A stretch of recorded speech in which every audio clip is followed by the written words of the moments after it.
पर जब हम चर्चा कर रहे थे, जब हमने उसके ऊपर सप्लीमेंट्री पूछे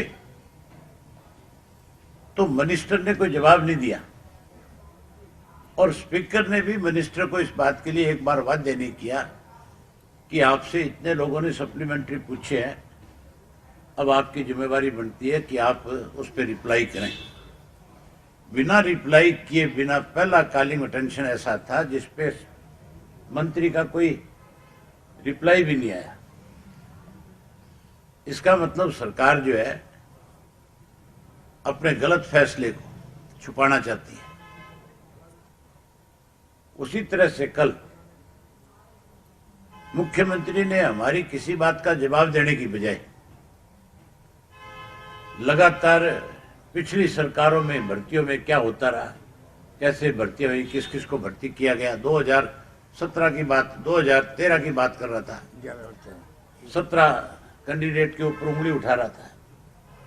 हमने मांग करी थी कि अगर गलत भर्तियां हुई है उस वक्त में तो आप सरकार में हो, आप इसकी इंक्वायरी कराओ।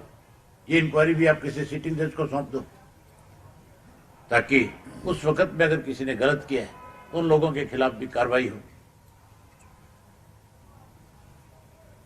हमने आज एक इश्यू मैंने रेज करना था। जीरो वर्क के दौरान, जीरो वर्क का मतलब होता है कि कोई भी करंट टॉपिक जब आए, कोई करंट इश्यू आए, उसके ऊपर आप जो है कोई भी मेंबर विधानसभा का खड़ा होकर के उस बात को विधानसभा में रख सकता है।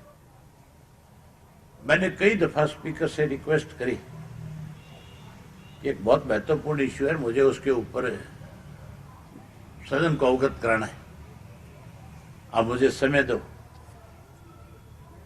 स्पीकर ने यह कह करके कि हमारा एक फैसला है कि जो मेंबर एक दफा जीरो ओवर में बोल लिया हम उसको दोबारा समय नहीं देंगे। इसका मतलब तो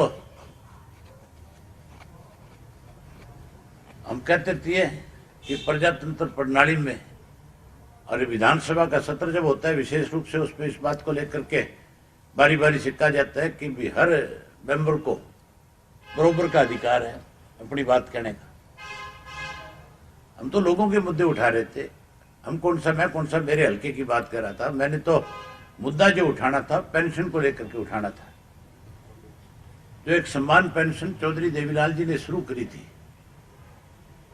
और जिस सम्मान पेंशन को कुछ लोगों ने ये कह करके लोगों का वोट हासिल किया था कि हम इसको बढ़ाएंगे, 5100 रुपये करेंगे, अब उस सम्मान पेंशन को खत्म किया जा रहा है। सरकार की तरफ से एक नई आईडी, फैमिली आईडी के नाम से बनाई जा रही है और उसके अंदर एक अपनी तरफ से, सरकार की तरफ से ये कहा गया है कि जिस व्यक्ति की आय 2 लाख से ज्यादा होगी